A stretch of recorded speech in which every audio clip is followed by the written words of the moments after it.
Welcome to Cord Cutting Today for July 28th, 2023. This is the show where I break down some of the biggest stories happening in the world of cord cutting right now, including Comcast responding to rumors they might buy part of ESPN, YouTube TV starting to add taxes in certain areas, raising the cost of YouTube TV. We'll explain what's happening, and next-gen over-the-air televisions coming to some new areas. We'll break down these stories and a whole lot more in a quick second.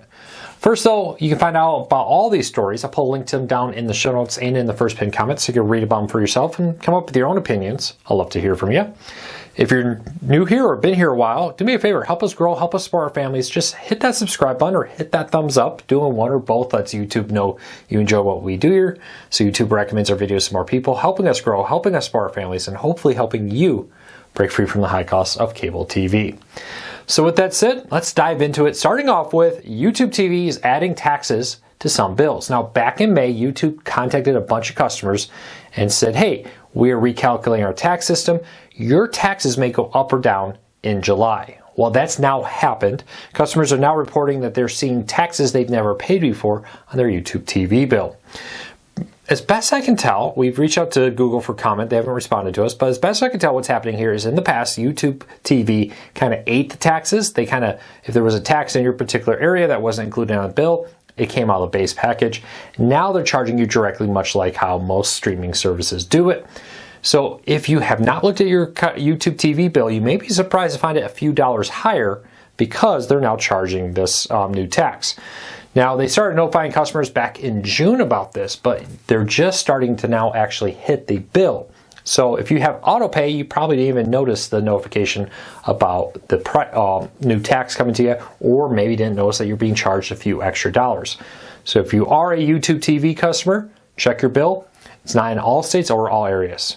Were you hit by it? Leave me a comment. Let me know where. What state are you in?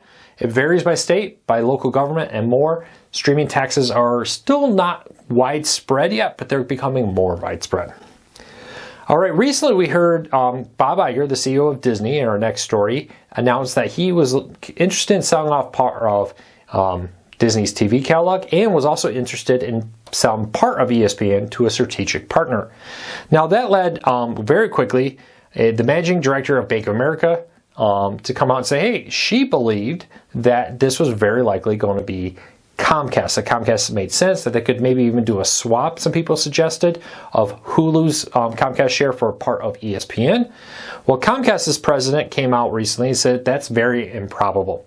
One of the things he said was there's a lot of tax issues here that would prevent a swap deal of Hulu to ESPN for ownership of it.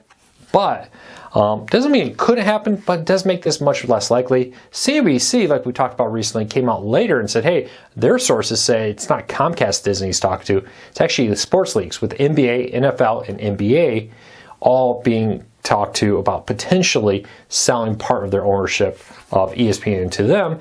In exchange, they'll get ownership of ESPN, and probably ESPN will get more rights to their content. Now, also it's being reported that Disney may also take part ownership of the NFL network if the NFL signs up.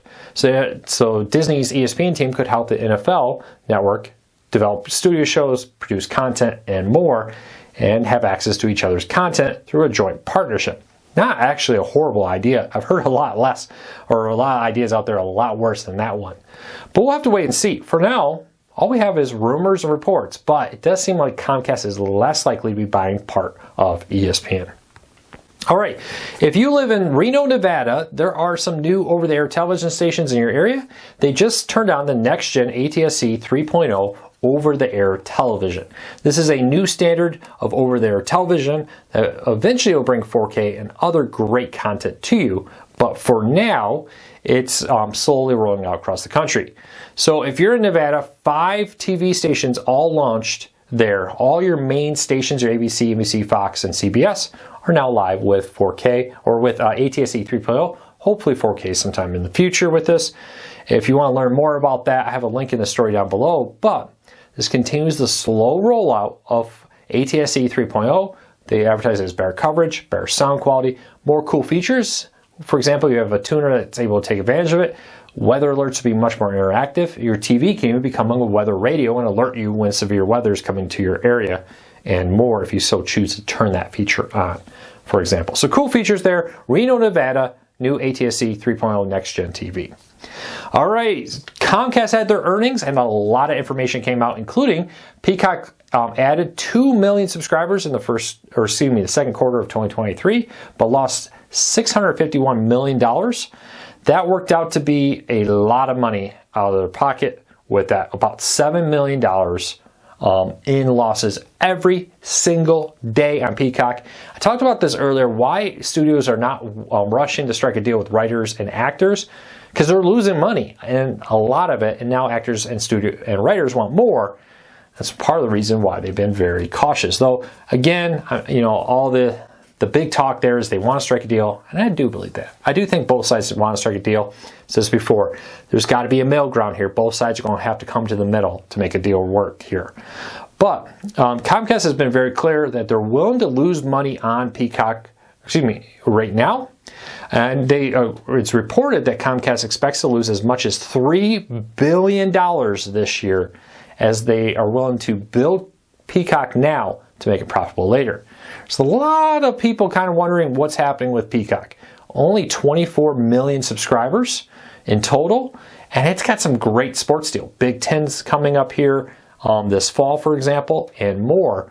They will also air 2 NFL games exclusively on Peacock later this year.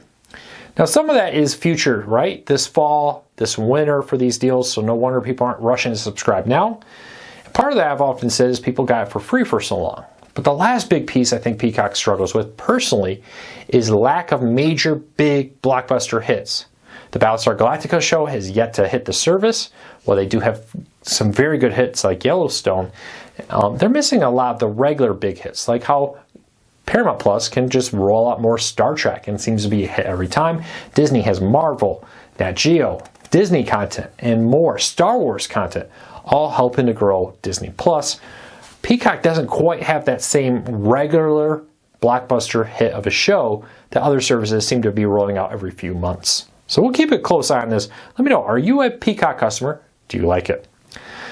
Well, Peacock may have added 2 million subscribers. Comcast TV lost 534,000 TV customers and 19,000 internet customers. It's very easy to see here cord cutting 2.0. I've talked about this over and over and over again.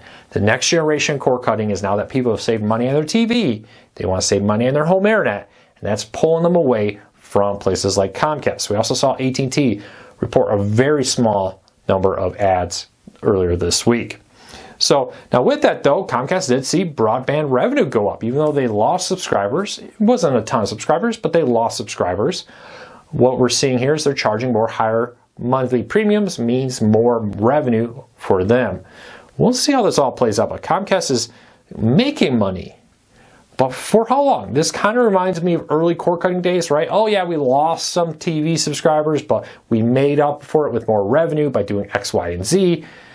Now we're seeing that on home internet. How long will that go until home internet is looking at in some similar way to what cord cutting is today? It took 10 plus years for cord cutting to get where it is today.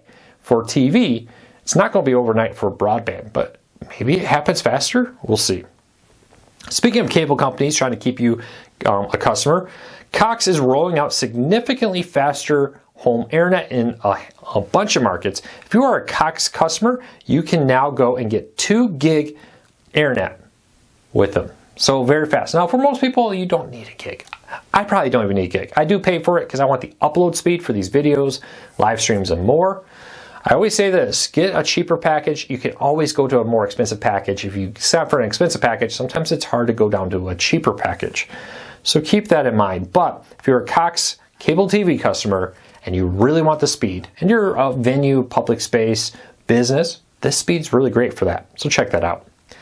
Last up, our deal of the day. Hey, a lot of talk about Spotify raising its price recently, but the student plan is still $5.99 a month. Now, the great thing here is it also still comes with Hulu for free. So if you're looking for a place to watch Hulu with ads and get a ton of music, Spotify student plan, you have to be a student, you have to verify your student enrollment, may be the best deal for Hulu out there right now. I know there's the Disney bundle, but here again, Hulu, if you're just looking for Hulu, you get the music and you get the on-demand movies and television shows for it. Very good content, very good lineup of music, very good lineup of TV shows. If you're a student or you know a student, tell them about this great deal. Spotify Student, link in the show notes down below if you want to learn more. Well, that's it for today. Happy Friday. I hope you all have a fantastic weekend. I'll be back here with another video this weekend. Otherwise, I will see you on Monday. Take care, everybody. Be safe. Have a fantastic summer, end of July weekend.